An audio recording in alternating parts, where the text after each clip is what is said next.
An instant of arrogance. Kolbrin Bible, Book 4, Children of Fire, Chapter 4, Amos. SOF 4:1. Amos led the congregation and the people down from the mountains and brought them into the land of Heth. A good land was opened up before them, but Amos warned the people that they were like gems among pebbles. Therefore, they were not to provoke the people who had accepted them because of their skill. Amos, who just told others not to force their belief on others, then turns around and lectures a foreman not of his religion because he went to another church to ask for advice. SOF 4:12. When the overseer came out, Amos chided him. But the overseer said, "What have I done wrong? This place provides the food I eat, and is its God not brother to mine? There was a decision to be made. Should a door of brass be cast one way or another?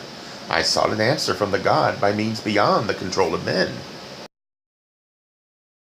He then not only lectures the foreman, but then also shows and pushes his views on the local religious place, that the foreman sought advice to show them that they are false. He clearly failed to practice what he preached in verse 1. SOF 4:13. Amos said, "Might not even the God answer according to his own pleasure? By what means was the decision sought?" The overseer said, "By the Abin, which only the God could control." Amos said, "You say this is beyond the control of men, and it may be so, but there are men who are more than men even as this God, whose smallness I will prove. Come, let us put this matter to the test." SOF 4:14.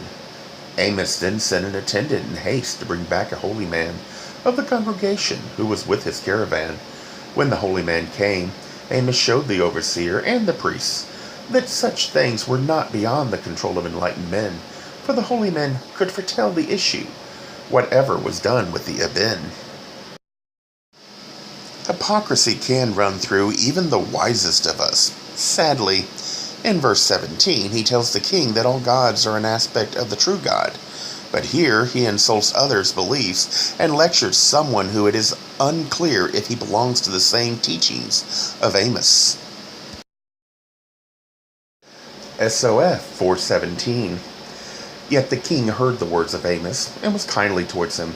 When the king came to Lasan to buy the wares of the Kenem, Amos was there with them, and the king said to him, "The gods of Heth are many. Added to those of other places, the gods must be beyond counting. Why are there so many, and which one is it most profitable to serve? The priests say each has power in its own place. Can this be so among gods?" Amos said, "There is only one God, but each man views him from a different standpoint, and in his own light. It is even so with lesser things of earth. How much more so with the greater things of heaven? A mountain rises up from a plain, and men see it from all sides, and to each it appears different. Some see it in daylight, and others in moonlight, some at dusk, and some at dawn. It is never alike to all men. Even so, do men view God in different aspects, as no man knows the whole mountain, but sees it only in part. So men see God in part, and each man names the part he sees according to what he sees, and his understanding. Therefore, though it seems that the gods are numerous because of their names and differences, each is no more than a part of the whole. There is, in truth, only one God, but what mortal man can see him in wholeness?" SOF 4:18. The king said, "If this be so, as well it may be, my eyesight is as good as yours, and I see just as far." Amos said, "He who has ridden around the mountain and climbed to its summit knows it best."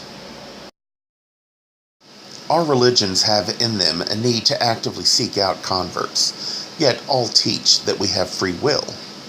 Yes, God wants converts, but isn't it a bit arrogant to believe you alone can reach and bring others into the fold? Wouldn't it be more in keeping for God to create the opportunity, and we should be on the lookout for those opportunities?